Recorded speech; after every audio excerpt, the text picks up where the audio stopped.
जगद्गुरू संत तुकाराम महाराजांचा पालखी सोहळा काल पंढरपूरच्या दिशेने प्रस्थान झालं। आज संत ज्ञानेश्वर माऊलींचा पालखी सोहळा जो आहे तो आज दुपारी 4च्या सुमारास जो आहे तो पंढरपूरच्या दिशेने या ठिकाणी प्रस्थान करेल। त्याआधी आपण पाहिलं तर संत ज्ञानेश्वर माऊलींच्या मुख्य मंदिराला जे आहे ती देशी विदेशी फुलांनी आकर्षक अशी सजावट केलेली आपल्याला एकूणच पाहायला मिळत आहे। वैष्णवाचा महामेरू योगी ज्ञानेश्वर अशा आशयाचे अमंगलियत जे आहे ते या ठिकाणी सुंदर अशी फुलांची आरास केलेली आपल्याला एकूणच पाहायला मिळत आहे। सकाळपासूनच आळंदी नगरीमध्ये अनेक विविध कार्यक्रम जे आहेत ते सुरू असलेले आपल्याला एकूणच पाहायला मिळतं। आपण पाहू शकतो की मंदिर च्या आतील परिसर देखील फुलांनी आकर्षक अशी सजावट या ठिकाणी केलेली आपल्याला एकूणच पाहायला मिळतं। आपण या बाजूने जर पाहिलं तर संत ज्ञानेश्वर माऊलींचं मंदिर जे आहे ते थेट या ठिकाणी समाधीचं दर्शन जे आहे ते या ठिकाणी होतं।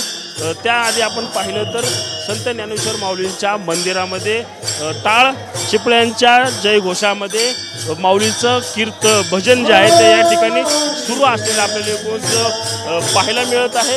गेल्या काही दिवसापासून आळंदी परिसरामध्ये वारकऱ्यांनी जे आहे ती मोठी गर्दी केलेली आपल्याला एकूणच पाहायला मिळत आहे। त्याच पार्श्वभूमीवर आपण आज पाहिलं तर मोठ्या प्रमाणात जे आहे ते लाखो वारकरी जे आहेत ते आज आळंदी नगरीमध्ये दाखल झाले आहेत। आपण सकाळीच पाहिलं तर आळंदीचा इंद्रायणी घाट देखील या ठिकाणी वारकऱ्यांच्या गर्दीने जो आहे तो फुलून गेलेला होता।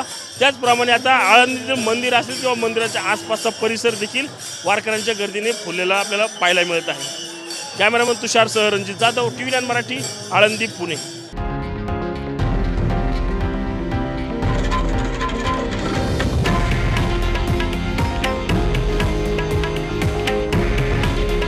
हे आहे देशातील नंबर 1 न्यूज नेटवर्क आणि आपण पाहत आहात TV9 मराठी।